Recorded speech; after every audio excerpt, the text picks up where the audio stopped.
Hey, morning out there. It is Tuesday morning, and I'm up in Alabama Hills, and it's a breakfast of Nissan cup of noodles, or cup of meals, super meals. This is a beef flavor. It didn't have very many vegetables in it, so I'm just going to add some of these. Actually, I'll eat the whole can, but yeah. These are good if you can find them in the little cans like that. Perfect for one meal.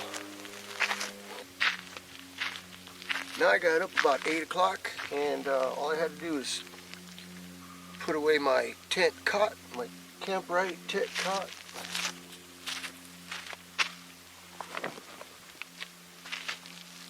Fold it up, put it back in the bag. Yeah, still got to put my sleeping bag away, but that's just stuff it in the bag. And got my stove out, boiled some water, and I'm almost ready to go. It's 8:23. So, yeah, I'll have breakfast here.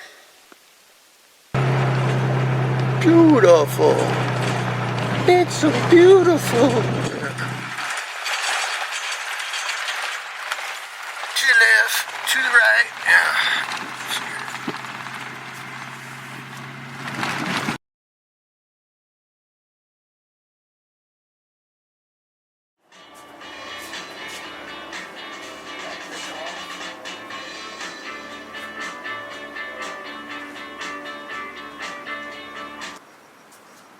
Alright, you're probably wondering what I'm doing out here.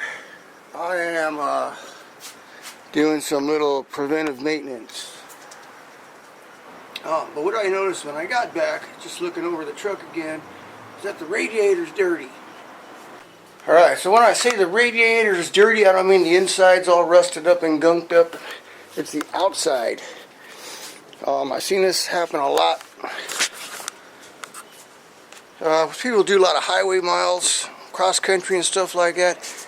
There's all kinds of bugs stuck in the radiator, blocking the airflow. In this case, it's not that bad. I don't have a bug problem here in Southern California, but I have been through a lot of dirt and stuff. So if you look at this side, this is the back side of the radiator, or the airflow is flowing into the engine. Looks fairly clean, except for, if you look carefully, there's pine needles sticking out of here.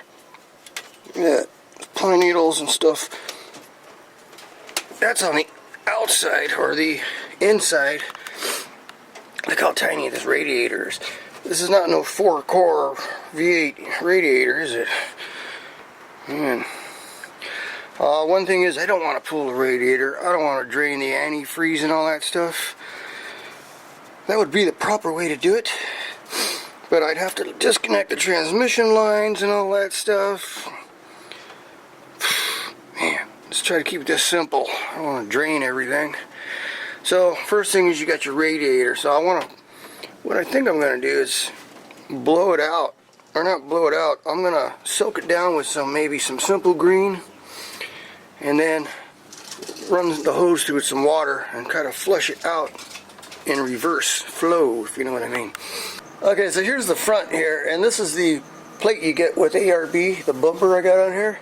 It's got the holes on here, particularly for airflow, because your radiator does hang way down here. So, good airflow with this bumper. But if you look inside there, you can see the condenser coil.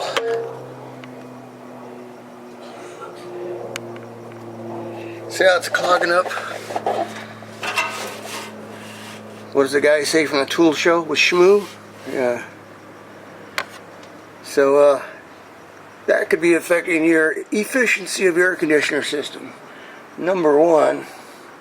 No, this is the radiator. This is the lower radiator. Up higher is the condensing coil, and that's even worse. That's up in there. See that? So I don't know whether this is going to work or not. It is blocking the airflow, so I don't want to pull all a bunch of crap off the truck.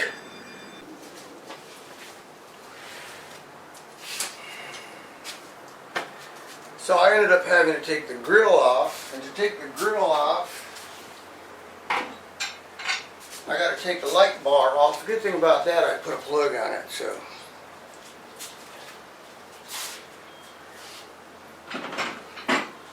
And I ended up loosening up the 4 radiator bolts so I can slide the radiator back and get to the back side of the condenser coil.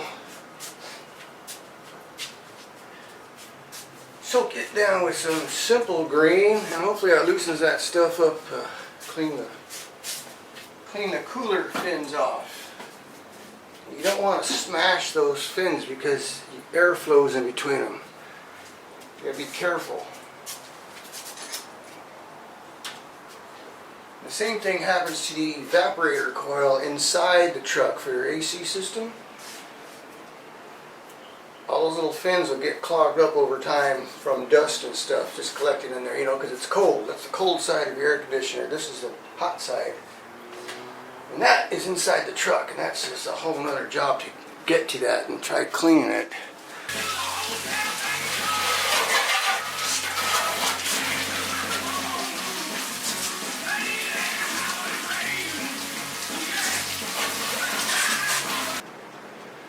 Alright, so I just hosed it off. Everything's looking a whole lot better. Perfect weather for getting a little wet, you know. Cooled off. Actually quite refreshing. So, that helped.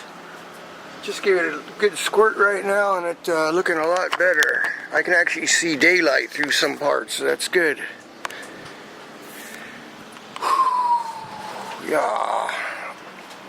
Yeah, so hopefully I didn't mess anything up too bad. Could have used 3 hands for this to push the radiator forward. I mean backwards, so I could get in there, but yeah, I got it.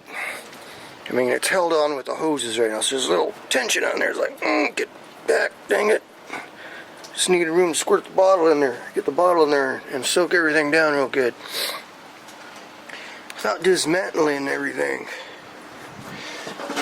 I just noticed something right now. See my winch cable? My winch cable, I never did rewind it properly after the last time I used it. After the only time I've used it. Yeah.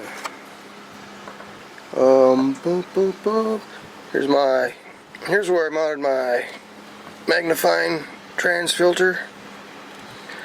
What happened? Should be a little tighter than that. But yeah, that goes there. Transmission cooler. See, this is the hose, I mean the horny thing here. Yeah. This one's a little more rigid, probably because it's got these other brackets bolted on that same area, but this one just crack.